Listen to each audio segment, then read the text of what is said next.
Setelah selesai mengerjakan tugas rumah dan memasak, iseng-iseng menyalakan ponsel karena jenuh, tidak ada hiburan. Beberapa notifikasi pesan WA masuk secara beruntun. Juga ada puluhan panggilan tak terjawab. Dari Abraham. Ya Allah, kenapa dia masih menghubungiku? Mailah, gimana? Aku tunggu di Tugu Poci. Mai, aku sudah sampai. Kamu ajak santriwati saja ya. Jangan sama Gus Azmi. Mailah Yasni. Aku sudah menunggu di sini selama 5 jam loh, Mai.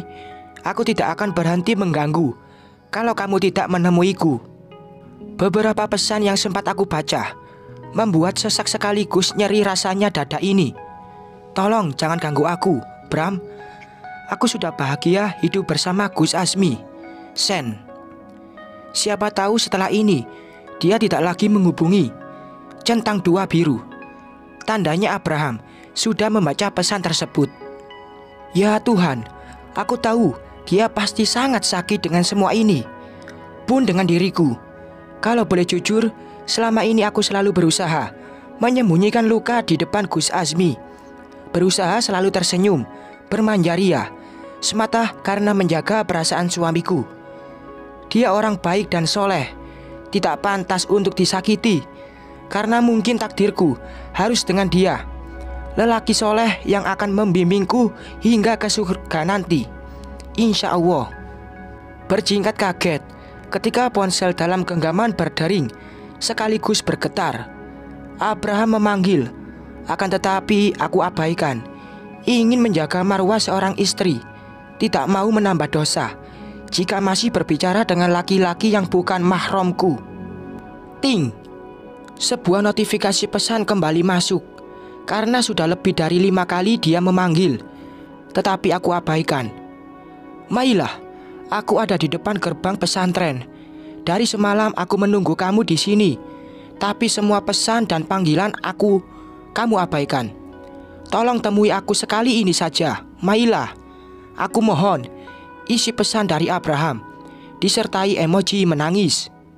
Penasaran, aku melongok dari jendela, memastikan apakah dia memang berada di depan gerbang pesantren atau hanya ucapan saja. Dan ternyata benar, Abraham sedang berdiri sambil bersandar di moncong mobil sembari memainkan ponsel. Tanpa terasa, 2 bulir air bening meluncur bebas tanpa permisi membasahi pipi. Ternyata rasa itu masih terlalu besar.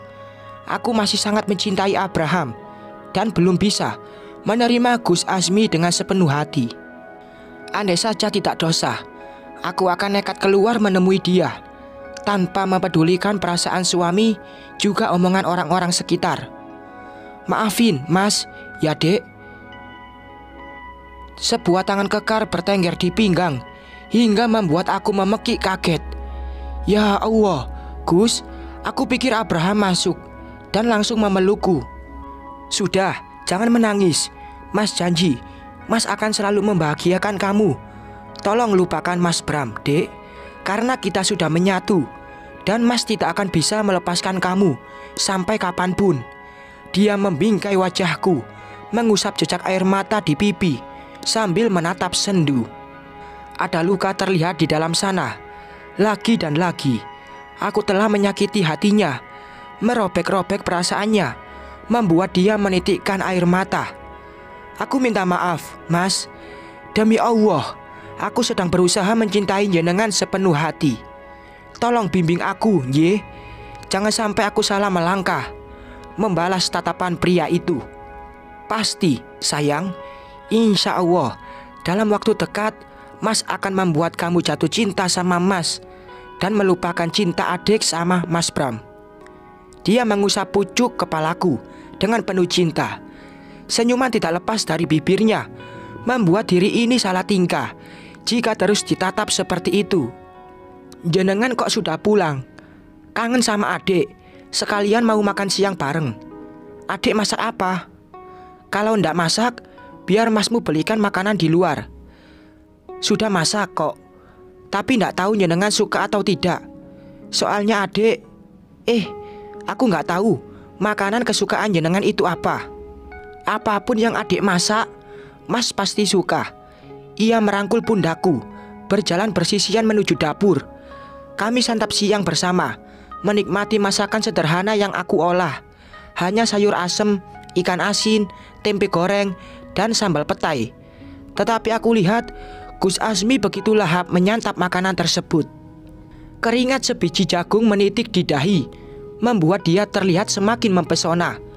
Menarik selembar tisu dari dalam kotaknya, menyeka keringat yang terus saja mengucur deras di jidat suami, sambil terus memindai wajah tampan suami sekaligus guru spiritualku sekarang. Gus Azmi meraih tanganku dan mengecup punggungnya. Terima kasih. Lagi, dia mencium tanganku, menghadirkan gelenyar aneh di dalam tubuh. Setiap kali dia berbuat seperti ini. Sama-sama, Mas. Terima kasih juga karena kamu selalu sabar menghadapiku. Bibir Gus Azmi melengkung indah. Selesai makan kami duduk-duduk santai di depan televisi sambil bercanda mesra. Memanfaatkan waktu senggang supaya tambah akrab, juga bisa melupakan masa lalu yang membelenggu. Gus Azmi berbaring di pangkuanku sambil mengusap perut. Kayak ada yang gerak-gerak, Dek, ledeknya, sambil terus mengelus perut datarku. Lemak aku itu, Mas. Nggak mungkin kan bikin semalam langsung jadi. Mengerucutkan bibir manja. Jangan ditunda-tunda, ya Dek. Biar rumah kita rame. Kalau sudah ada anak, biar Raihan ada temannya. Nje, Mas. Ke toko furnitur, yuk. Beli kasur sama lemari buat Raihan.